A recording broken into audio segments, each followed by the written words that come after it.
Salut à tous, bienvenue sur une nouvelle vidéo de la chaîne Loupescadou 16. On est toujours dans la rubrique trucs et astuces, on n'est pas au bord de l'eau cette fois-ci. On va continuer à étoffer la gamme de vidéos de la partie trucs et astuces pour vous montrer les différentes techniques, les différents montages que l'on peut trouver à la pêche au leurre. Et aujourd'hui, c'est le montage texan. Alors le montage texan, il est de plus en plus connu, beaucoup de gens le connaissent de nom. Après, savoir l'utiliser et savoir le monter, c'est encore autre chose. Le montage texan aujourd'hui, pourquoi il est connu? Parce que c'est le seul montage qui nous permet d'accéder à des postes qui sont très encombrés, des arbres morts, pêcher dans les herbiers, dans les herbes, pêcher à l'intérieur, sans s'accrocher et sans risque de perdre mon leurre. Pourquoi? Parce qu'en fin de compte, mon hameçon que je monte sur mon leurre, la pointe d'hameçon qui est ici au bout du compte, on la cache en fin de compte à l'intérieur du leurre, ce qui permet de ne pas du tout s'accrocher dans les obstacles. Alors là, on a un modèle, mais en fin de compte, dans le montage texan, il y a beaucoup de modèles. Là, je vais en utiliser un, par exemple. Donc, c'est un hameçon texan avec un plomb devant, d'accord, de la gamme Mystic Predator de chez VNC.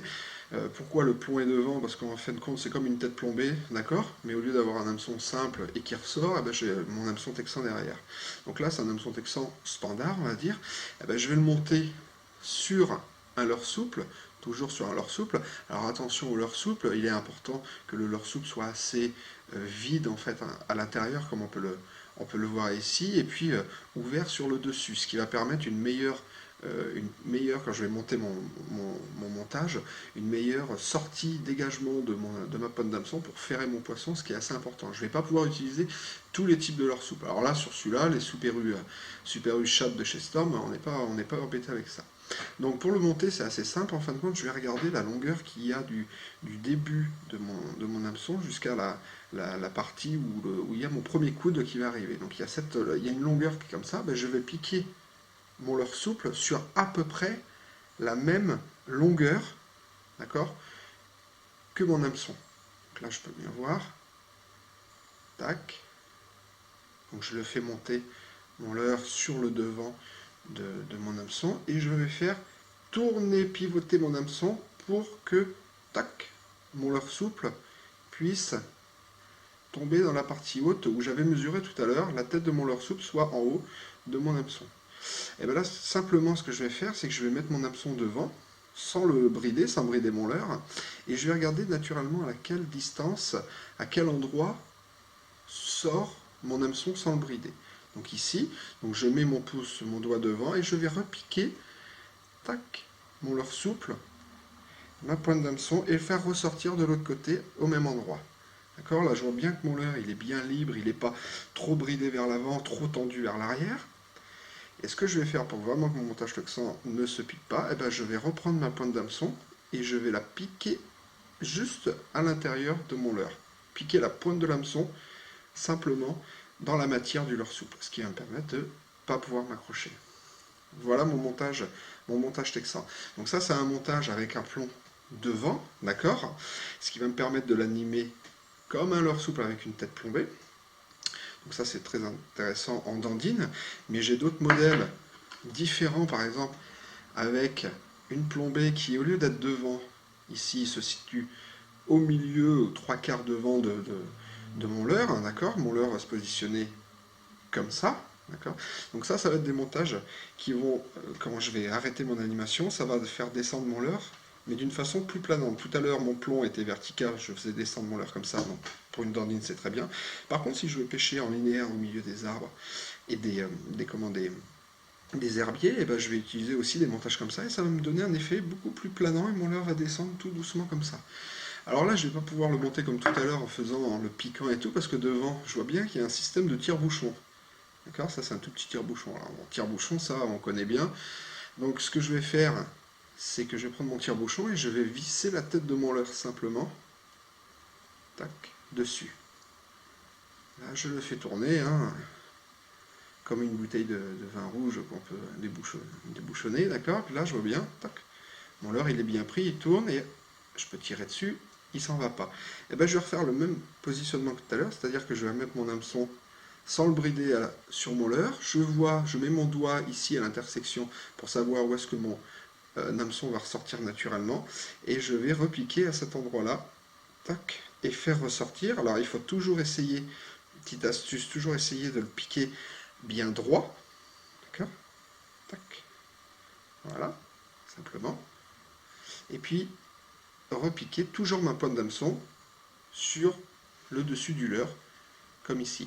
En action de pêche, un petit conseil, tous les 2-3 lancers, vérifiez bien que la pointe d'hameçon est toujours piquée dans le leurre pour pas avoir des déconvenus et lancer et s'accrocher. Donc voilà encore un modèle différent avec un tire-bouchon. Donc en fin de compte, c'est soit on le pique avec des hameçons où on les pique, soit on les met avec des systèmes de tire-bouchon. Ça dépend de plein de modèles. Là, on est encore sur un autre modèle de la gamme EMC. On a la même chose avec une palette.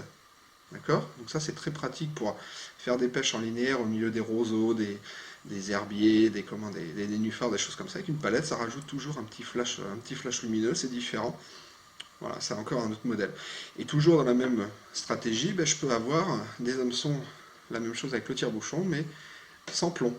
Donc là, je vais vraiment faire évoluer mon leurre à la surface, et plus je vais augmenter de grammage, parce que le grammage il est écrit sur le dessus de l'hameçon, et ben plus je vais pouvoir pêcher profond. Après, c'est la même stratégie qu'une tête plombée, c'est plus je veux pêcher profond, plus je mets de poids sur mon hameçon.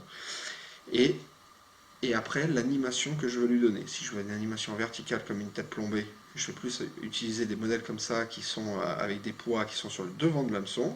Et si je veux faire évoluer mon leurre un peu plus planant, eh ben, des hameçons avec des plombs qui sont sur l'hameçon, sur la partie basse de l'hameçon pour pouvoir avoir un effet beaucoup plus planant. Voilà comment on monte un hameçon texan.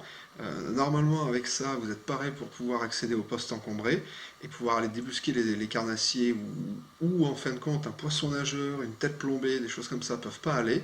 Donc vraiment dans les endroits où ils sont à l'abri, où ils n'ont pas l'habitude normalement de voir des leurres. Et ça rajoute toujours pas mal de poissons, de pratiquer. Moi je suis un pêcheur qui pratique énormément les montages texans pour débusquer surtout les brochets. Je ne suis pas très bon sur la pêche du brochet en général. Par contre, je maîtrise cette pêche-là. C'est une pêche qui vient un peu du black bass, de pêcher dans les encombrements. Et ben, les brochets s'y trouvent aussi, les perches aussi. Et bizarrement, avec des montages comme ça, je suis assez efficace, voire même très efficace dans les moments où la pêche peut être compliquée, de vraiment aller les débusquer dans les endroits où ils n'ont pas vu de leurre, où ils ne voient pas de leurre, c'est toujours un plus. Donc je vous invite à vraiment utiliser cette technique. C'est vraiment une très bonne technique qui est en plus qui monte de plus en plus et qui est de plus en plus connue. Voilà, c'était la petite astuce de la journée, le petit moment que je voulais partager avec vous, le petit savoir que je voulais vous transmettre. Et puis voilà, n'hésitez pas à m'envoyer des messages. Moi, je réponds toujours, que ce soit sur YouTube ou sur mon profil Facebook Benjamin Cassas Fishing. Je réponds toujours si vous avez des questions, des choses comme ça. Il n'y a pas de problème. Je suis toujours là pour vous, pour essayer de partager ensemble la passion qu'on a de la pêche et de vous transmettre des choses et que vous aussi vous me transmettiez des choses. Le partage, c'est toujours intéressant dans la pêche. Voilà.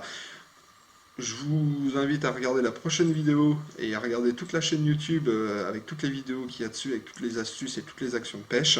Et puis après, on va continuer prochainement avec une nouvelle vidéo sur un nouveau thème encore. Essayer de vous transmettre, vous continuer à partager ma passion avec vous. Allez, je vous dis à bientôt et puis bonne pêche.